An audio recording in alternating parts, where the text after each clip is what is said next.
Pagi hari, bel kamar Doni berbunyi. Dia kesiangan.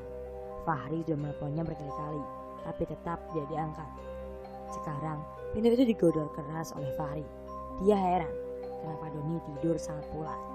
Sebentar lagi akan ada UKBI, uji kemahiran bahasa Indonesia, dan Doni pasti akan telat. Don, bangun Don.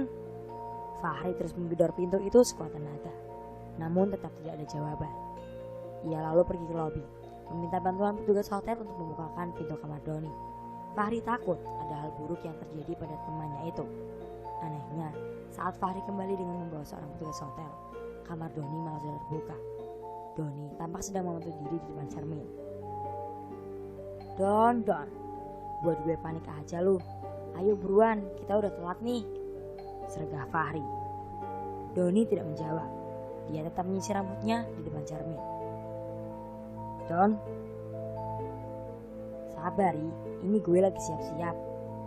Akhirnya Doni bersuara. Nada bicaranya datar dan tidak seperti biasanya. Fahri melirik lantai, mencari jelangkung yang mereka mainkan semalam, dan ternyata sudah tidak ada. Fahri menyuruh petugas hotel untuk pergi. Don, jelangkungnya mana? Desis Fahri. Ada di tas gue. Oh, ya udah, yuk buruan, udah pada mulai ujian tuh. Oke, timpal Doni. Ia mengambil pensil dan menghapus dari dalam tasnya. Di ruang ujian, Doni tidak mengerjakan satu soal pun. Ia memandangi lembar soal dengan tatapan kosong. Tangan kanannya menggenggam pensil. Semakin lama, genggamannya semakin kuat. Pensil itu pun patah, membuat Fahri yang duduk di sampingnya terkejut. Lu kenapa, Don? Bisik Fahri. Gak apa-apa. Doni menggelengkan kepala. Dia mengambil kembali pensil yang sudah patah. Fahri melongokkan kepala. Ia melihat lembar jawaban temannya itu. Kok masih kosong? Lu sakit? Gue bingung mau jawab apa. Doni menoleh ke temannya. Tampak kedua bola mata Doni merah. Lu begadang ya? Mata lu merah? Iya, semalam gue gak bisa tidur, jawab Doni. Akhirnya Fahri membantu temannya. Diam-diam ia menukar lembar jawaban lalu mengerjakan soal milik Doni. Tidak lama berselang, Doni beranjak dari tempat duduknya. Ia izin untuk pergi ke toilet. Di dalam toilet, Doni hanya berdiam diri saja di wastafel, memperhatikan wajahnya sendiri di depan cermin. Seorang lelaki lalu masuk ke dalam toilet itu. Lelaki itu tak lain adalah Harry, si resepsionis. Ia tidak memperhatikan seseorang yang sedang berdiri di depan cermin, karena Harry sudah tidak tahan ingin buang air kecil. Setelah selesai buang air kecil, ia berjalan ke arah wastafel lalu mencuci tangannya. Dan betapa terkejutnya Harry saat melihat sosok wanita di cermin itu. Harry sangat ingat kalau itu adalah wanita yang pernah mati di kamar nomor 111. Namun, saat Harry menoleh ke sebelah kanan, yang tampak adalah sosok Doni. Astagfirullah. Kedua tangan Harry bergetar. Ada apa, Mas? Tanya Doni. Tanpa berkata apapun lagi, Harry lari terbirit-birit. Di meja resepsionis, Harry menceritakan apa yang barusan ia lihat pada teman kerjanya. Sayangnya, tidak ada satupun dari mereka yang percaya pada cerita Harry. Pikir teman-temannya, mana mungkin ada setan di siang bolong seperti ini. Doni kembali ke ruang ujian. Lembar jawabannya sudah selesai dikerjakan Fahri. Panitia berkeliling untuk mengambil lembar jawaban peserta. Doni menyerahkan lembar jawabannya. Kali ini wajahnya pucat. Kamu sakit? Tanya panitia. Enggak kok, aku baik-baik aja, jawab Doni. Kalau sakit berkabar ke panitia ya. Baik Bu. Panitia itu berlalu dari hadapan Doni. Tapi Fahri masih bingung dengan apa yang terjadi pada temannya itu. Apakah karena jelangkung semalam? Tanya Fahri dalam hatinya. Fahri, antar gue ke kamar dulu yuk, pinta Doni di tengah coffee break. Ngapain? Fahri mengerutkan dahinya. Gue mau nunjukin sesuatu sama lu. Apaan? Fahri penasaran. nanti biar lo lihat sendiri. Fahri pun mengiyakannya. Mereka beranjak di ruangan itu. Di dalam lift, Fahri melihat tangan kanan temannya itu bergetar. Lo kayaknya sakit, Don, kata Fahri. Enggak kok, gue baik-baik aja. Doni menoleh ke temannya sambil tersenyum. Setibanya di kamar nomor 111, Doni menyuruh temannya itu untuk memeriksa sesuatu di samping tempat tidurnya. Ada apa sih, Don? Fahri berlutut di samping tempat tidur itu. Ia mencari sesuatu yang ditunjuk temannya. Mana? Gak ada apa-apa. Belum sempat Fahri bangun, lehernya tiba-tiba dicekik dengan sebuah sapu. Kepalanya diinjak ke lantai, membuat Fahri tidak bisa berteriak.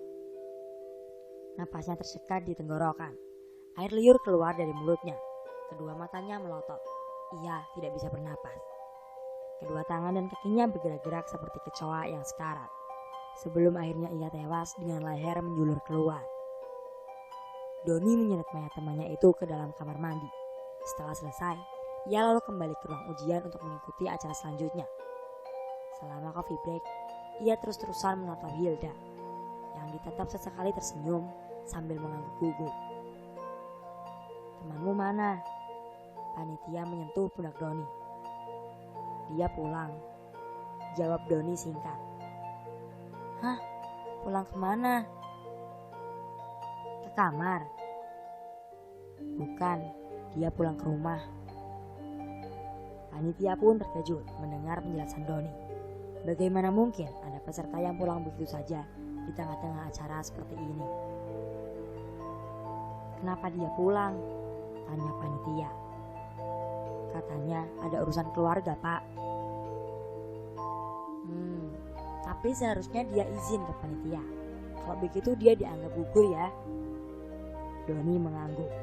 Ia tidak sedikit pun menampakkan wajah panik. Acara dilanjutkan dengan beberapa seminar dari para ahli. Doni mengikuti seminar itu, tapi tidak memperhatikannya. Tatapannya kosong. Ia sepenuhnya dikendalikan oleh sesuatu. Sesekali ia melihat ke arah Hilda. Tampaknya ada sesuatu yang ingin dia perbuat pada wanita itu. Semua acara formal selesai. Malamnya, panitia mengadakan barbecue di pinggir pantai. Di sana sudah disediakan daging sapi dan ikan tuna yang siap dipanggang. Ada juga berbagai macam soft drink. Lampu-lampu kecil dipasang melingkari pantai. Sementara deburan ombak membuat suasana semakin damai. Semua peserta terlihat gembira. Mereka berbaur, mengobrol satu sama lain, berfotoria dan bernyanyi bersama. Lain halnya dengan Doni. Dari tadi, dia hanya berdiam diri menghadap ke arah laut yang gelap. Dari kejauhan, terlihat kelap-kelip lampu perahu nelayan yang sedang berburu ikan. Don, Doni, Zainal menepuk pundaknya. Iya, Nal. Doni menoleh. Si Fahri mana? Pulang, katanya sih ada urusan keluarga. Zainal mau angguk. Lu kenapa diem aja sih? Ngobrol dong sama anak-anak yang lain. Nih buat lu. Zainal menyodorkan sekaleng minuman rasa jeruk. Doni mengambilnya. Makasih, Nal. Ya udah, gue gabung sama anak-anak lagi ya, kata Zainal. Doni pun mengangguk. Ia lalu menoleh ke arah Hilda yang sedang asyik mengobrol. Tak lama kemudian, Doni menghampirinya.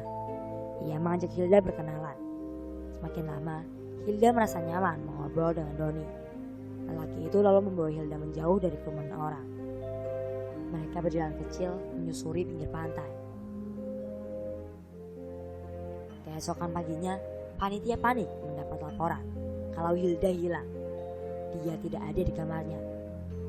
Padahal semalam ia ikut acara di pinggir pantai. Tidak ada yang tahu di mana keberadaan Hilda sekarang. Kata Zainal, semalam dia melihat Hilda bersama Doni. Pak Denny, ketua panitia, langsung mendatangi kamar Doni. Beberapa kali ia membunyikan bel pintu kamar Doni. Tidak kunjung dibuka. Ia lalu meminta bantuan petugas hotel untuk membuka kamar nomor 111 karena terkunci dari dalam. Saat pintu berhasil dibuka, semua orang yang melihat Doni berteriak histeris. Doni terkapar tewas dengan luka sayat di lehernya. Ia seperti habis menggorok lehernya sendiri dengan pisau kecil. Di dinding ada coretan darah yang bertuliskan, "Jangan ganggu, pergi sekarang juga." Di samping Doni tergeletak sebuah jelangkung yang juga berlumur darah. Pak Denny lalu memeriksa kamar mandi. Ia berteriak sambil mengucap istighfar saat melihat mayat Fahri yang mati dengan keadaan mata melotot. Itu semua perbuatan arwah Sartika. Iya, dia yang dulu pernah menjadi korban pembunuhan di kamar nomor 111.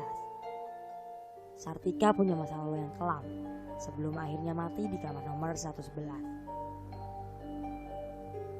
Sartika adalah seorang pelacur yang biasa mangkal di pinggir jalan dekat dengan hotel tersebut. Malam itu memang dia sedang siap lantaran mendapat 2 pelanggan bajingan yang merenggut nyawanya karena hal sepele. Dia dibunuh lantaran tidak sanggup lagi melayani kedua lelaki itu. Sekarang arwahnya gentayangan meneror para peserta yang mengganggu ketenangannya.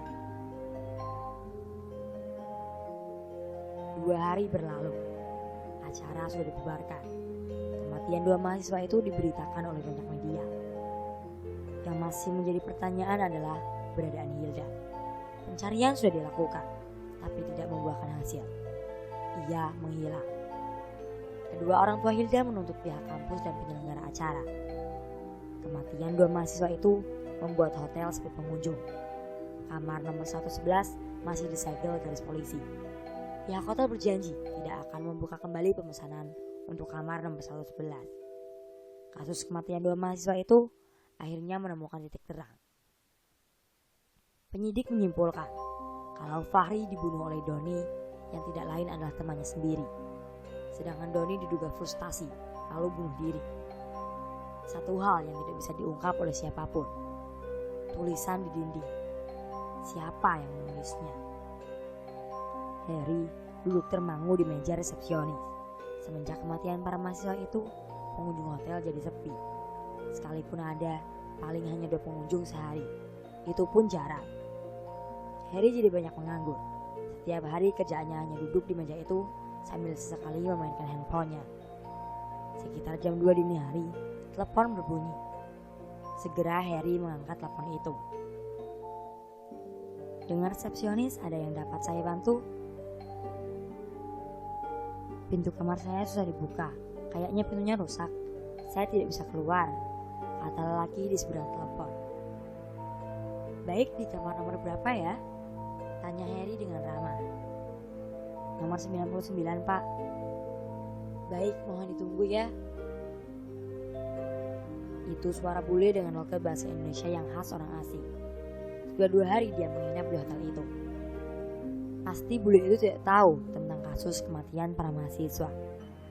Harry bergegas mencari kunci cadangan untuk kamar nomor 99. Dia terlihat bersemangat karena akhirnya ada hal yang bisa ia kerjakan. Tiara, gue ke atas dulu ya, ada tamu yang minta bantuan. Tiara tidak menjawab. Ia ternyata sudah tidur pulas di meja itu. Harry menggelengkan kepalanya. Kerja kok tidur mulu, gumam Harry. Ia pun langsung naik ke lantai 2. Namun, saat berjalan di lorong koridor, tiba-tiba saja seluruh lampu di sana padam. Harry pun terkejut. Buru-buru ia merogoh HP-nya lalu menyalakan senter. Satu persatu ia lewati kamar di koridor itu. Langkahnya terhenti ketika mendengar suara aneh dari kejauhan. Harry lalu meruncingkan telinganya. Itu jelas suara wanita yang sedang menangis. Bulu kuduknya mulai merinding. Ia takut, tapi juga penasaran. Harry pun melangkah kembali. Sekarang ia mengikuti sumber suara itu. Tepat di sudut koridor, ada seorang perempuan yang duduk sambil memeluk dengkulnya sendiri. Kepalanya menunduk. Ia menangis sesenggukan. Perempuan itu berambut sebahu. Ia mengenakan jaket warna kuning dan juga celana levis. Mbak, Harry perlahan mendekat. Ia mengarahkan cahaya senternya pada wanita itu. Mbak, kenapa? Tak ada jawaban. Perempuan itu masih saja menangis. Harry coba menyentuh pundak perempuan itu. Mbak, temani aku. itu berbicara. Suaranya lirih, tapi kepalanya masih menunduk. Temani. Wanita itu lalu mendongakkan kepala. Harry kenal betul siapa dia. Fotonya sudah tersebar di mana-mana. Dia adalah Hilda, mahasiswa yang beberapa hari lalu dikabarkan hilang. Kamu Hilda? Harry mengerutkan dahi sambil menyorotkan senter ke wajah wanita itu. Ia mengangguk. Dari mana saja? Semua orang panik nyari kamu. Temani aku takut. Wajah Hilda pucat. Ayo kita ke bawah, kita lapor polisi biar kamu dijemput. Harry meraih tangan Hilda dan terasa dingin. Kok dingin banget? Kamu sakit ya? Hilda mengangguk sambil menyeka air matanya. Harry lalu menuntunnya perlahan.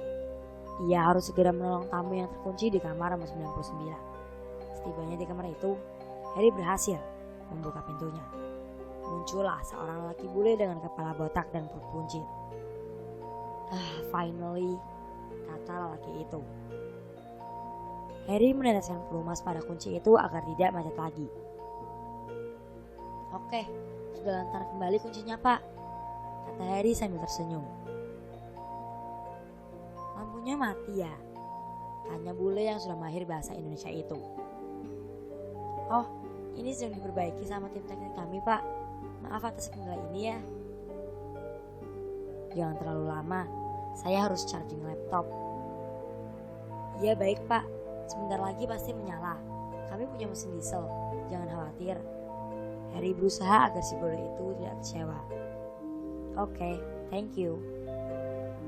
Harry pun beranjak dari hadapan bule itu. Ia menuntun kembali dengan Hilda. Si bule heran dengan tingkah Harry yang seolah sedang membunuh seorang.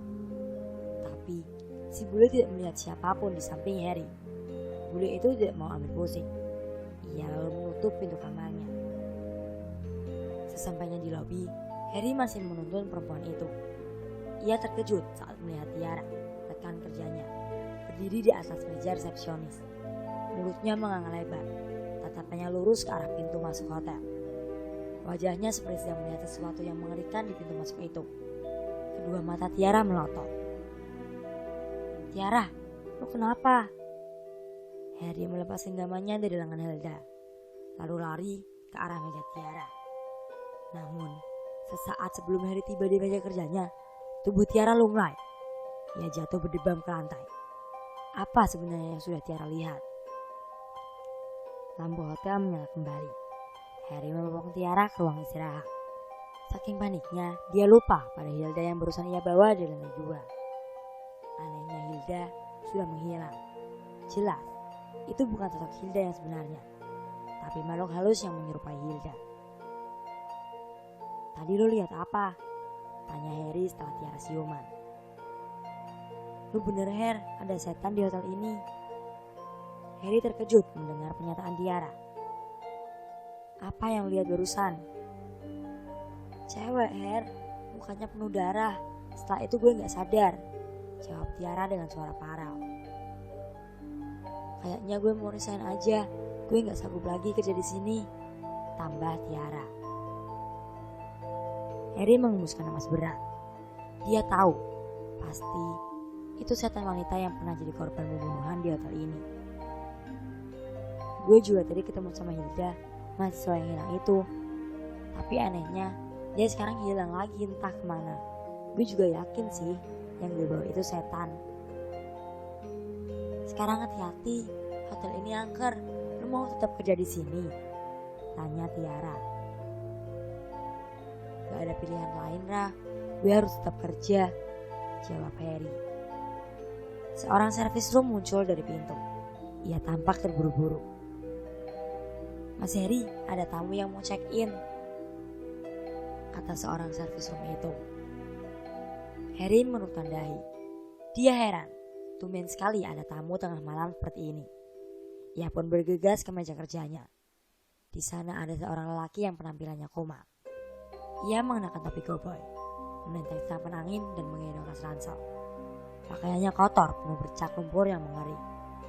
Lelaki itu seperti baru saja pulang dari ekspedisi hutan belantara. Sambil lelaki itu yang umurnya sekitar 21 tahun. Penampilannya tidak kalah kumal.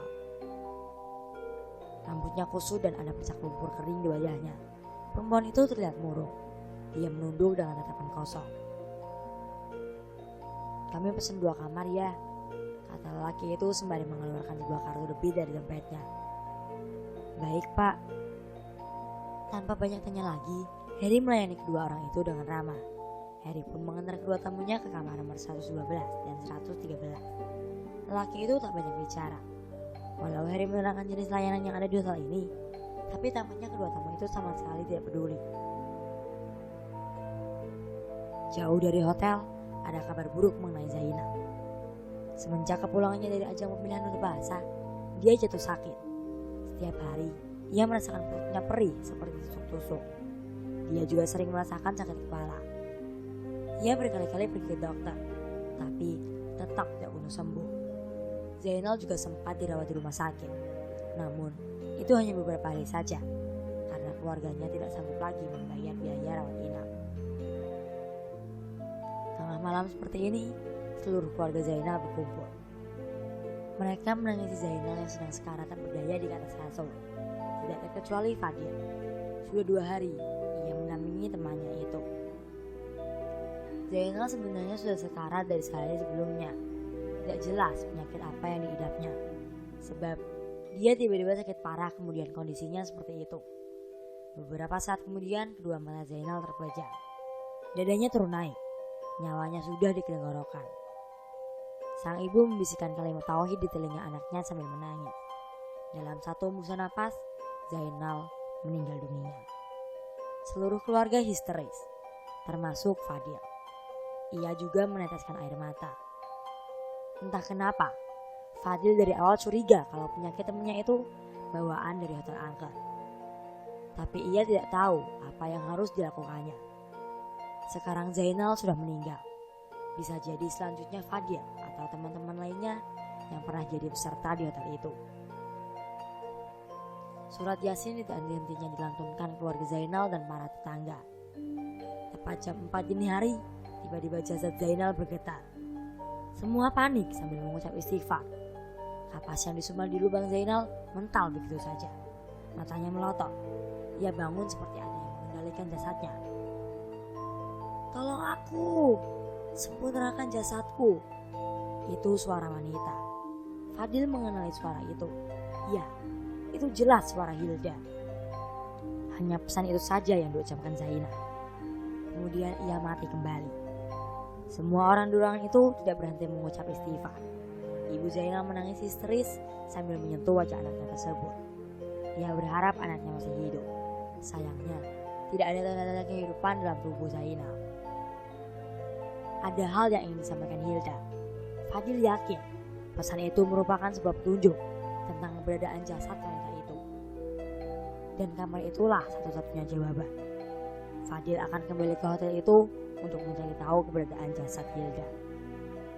Sementara itu di hotel, seorang pria yang tadi datang tengah malam tidak bisa tidur. Senapan angin disandarkan dekat dengan tempat tidurnya. Sementara topi koboynya ia letakkan di atas meja. Ia masih syok dengan apa yang telah ia alami beberapa hari lalu di Gunung Purwosari. Bayangan demi bayangan terlintas di benaknya. Ia berhasil membunuh koloni babi yang menyerangnya. Ia juga sempat dibawa ke alam jin oleh seorang wanita yang berpakaian seperti ratu. Hingga akhirnya Bobby berhasil menemukan Mira di sebuah perkampungan jin. Tidak mudah baginya untuk bisa menyelamatkan saudaranya itu. Dia harus melawan sosok genderuwo yang tak lain adalah suami Mira. Senapan angin yang ia bawa sudah tidak berguna di alam jin. Untungnya Bobby berhasil mengalahkan genderuwo itu. Entah apa yang terjadi pada dirinya. Tiba-tiba saja Bobby seperti punya kesaktian dalam tubuhnya. Dia tidak pernah menyadari kalau di dalam tubuhnya ada energi gaib yang sangat kuat. Dia berhasil membunuh dan melenyapkan genderuwo itu. Bobby keluar dari alam gaib itu dengan membawa Mira. Bobby tidak tahu kalau dia merupakan keturunan dari seorang kepala desa Purwosari yang melegenda. Iya, kepala desa yang dulu pernah melakukan kerajaan jin Gunung Pulau Sari. Selama kepala desa yang sakti itu menjabat, tidak ada koloni babi yang menyerang perkebunan warga. Kekuatan goib yang Bobi miliki merupakan ilmu turunan dari kepala desa sakti itu. Sang Ratu Gunung Pulau Sari pun tidak berani menyakiti Bobi. Ia berhasil membawa Mira keluar dari gunung itu. Sayangnya, Bobi tidak menemukan jalan setapak tempat motornya diparkirkan. Ia keluar dari gunung itu melalui jalan yang tak pernah ia tahu sebelumnya. Tengah malam, Bobi dan Mira tiba di sebuah jalan raya. Tidak ada perkampungan warga di sana. Sejauh mata memandang, hanya ada pepohonan yang berjejer di pinggir jalan. Mereka berdua duduk di pinggir jalan berharap ada mobil yang melintas. "Mira!" sapa Bobi. Sepanjang perjalanan dari alam goib sampai turun dari gunung, Mira tidak berbicara sepatah kata pun. Tatapannya kosong. Dia seperti orang yang kehilangan akal. Sesampainya di rumah nanti, Bobi akan membawa Mira ke rumah sakit. Tak lama berselang, dari kejauhan terlihat sebuah mobil pick up yang tengah malam mengangkut sayuran. Segera Bobi berdiri lalu melambaikan tangannya. Mobil itu berhenti tepat di hadapannya. "Boleh numpang, Pak?" tanya Bobi kepada sopir yang berperawakan kurus itu. "Mau kemana ya?" "Ke Kanaga Selatan," jawab Bobi. "Oh, saya nggak ke sana. Saya mau ke pasar Curug nganterin sayuran ini." "Nggak apa-apa, Pak. Kami ikut aja." Yang terpenting bagi Bobi saat itu adalah pergi dari kawasan gunung. Urusan pulang itu gampang. Dia bisa cari penginapan dulu di perjalanan. Setelah 1 jam berlalu, Bobi sadar kalau mobil pickup itu membawanya semakin jauh dari Kanaga Selatan. Untung saja dia melihat ada sebuah hotel megah di pinggir jalan itu. "Pak, kami turun di sini aja," pinta Bobi. Dia akan menginap untuk semalam di hotel itu. Besoknya baru dia akan mencari kendaraan umum untuk pulang. Lagi pula Bobi sudah sangat lelah dan ingin segera istirahat. Malam itu, Bobi benar-benar tidak bisa tidur. Dia bangkit dari tempat duduknya lalu mengambil kunci kamar Mira. Dia berjalan ke kamar Mira dan membuka pintu kamar. Di dalam sana, Mira juga tidak tidur. Ia hanya duduk termangu di tepi tempat tidurnya. Bobi khawatir saudaranya itu malah jadi gila. Tak lama berselang, terdengar suara teriakan dari kamar nomor 111. Bobi terkejut. Ia lari ke kamarnya sendiri lalu meraih senapan angin. Tinggal tersisa 3 peluru. Kalau ada orang jahat di dalam kamar itu, Bobi harus menggunakan sisa pelurunya dengan sebaik mungkin. Pintu kamar nomor 111 terbuka sedikit. Teriakan itu terdengar semakin keras dan terkesan seperti orang sedang dipukuli. Pelan-pelan Bobi mendekat sambil menyodorkan moncong senapannya ke pintu kamar itu. "Jangan masuk!" Harry tiba-tiba muncul dari belakang Bobi. "Lanjut Harry." "Kamar itu angker." "Angker?" Bobi mengerutkan dahi. "Iya Pak, jangan deket-deket dengan kamar itu." "Halah, persetan dengan angker." Bobi malah menendang pintu kamar. Itu membuat Harry lari ketakutan.